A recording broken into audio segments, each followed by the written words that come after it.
মাগুরার জঙ্গলে ফের আগুন জ্বলছে ঝিলিমিলির 12 মাইল বনাঞ্চল। জঙ্গল এখন শুকনো পাতায় ভরা, তাই কাটছে না, আগুন আরো ছড়িয়ে যাওয়ার আতঙ্ক। কেন বারবার দাবানল হচ্ছে? বন দফতরের বিরুদ্ধে সোচ্চার এলাকাবাসী। গভীর জঙ্গল, নিচে পড়ে শুকনো পাতা স্তূপ, তাতেই জ্বলছে আগুন। বাঁকুড়ার ঝিলিমিলির 12 মাইলের জঙ্গলে ফের অগ্নিকাণ্ড, কিন্তু আগুন নেভানোয় কার্যত কোনো তৎপরতা নেই বলে অভিযোগ। এলাকাবাসীর আশঙ্কা, দ্রুত আগুন ছড়িয়ে পড়তে পারে গোটা বনাঞ্চলে, পুড়ে নষ্ট হতে পারে বহু গাছ, ঝলসে যেতে পারে বন্যপ্রাণীরা। দাও দাও করে তো আগুন জ্বলছে, বনের প্রাণীরা তো মারা যাবে, কি বলবেন? মারা তো যাবেই, গাছ দাও জ্বললে আবার থাকবে না, কি কিছু সব ছাই করে দেবে। এইভাবেই তো বন্যপ্রাণ নষ্ট হচ্ছে। হ্যাঁ, হবার তো ওইভাবেই। 12 মাইলের জঙ্গলে আছে ময়ূর, হরিণ সহ বহু প্রাণী। হতাহত হতে পারে বন্যপ্রাণ, জঙ্গলের বাইরে বেরিয়ে আসতে পারে বন্যপ্রাণীরা।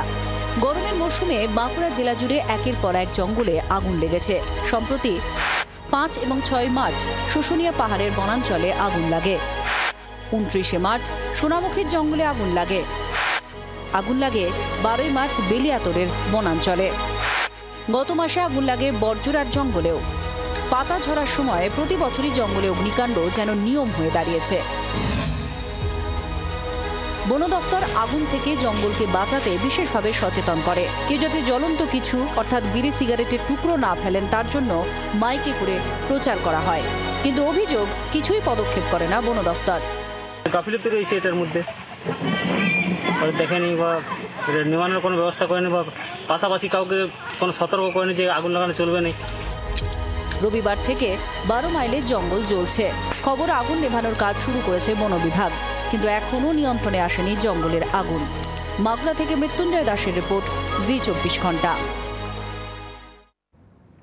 মাগুরার পর শিলিগুড়িতে টুকরিয়াঝাড় জঙ্গল, সেখানেও আগুন লেগেছে। আগুন দেখে স্থানীয়রা খবর দেয় বন দফতর আর পুলিশকে। আগুন নিয়ন্ত্রণে আনার চেষ্টা করছে দমকল আর পুলিশ কর্মীরা।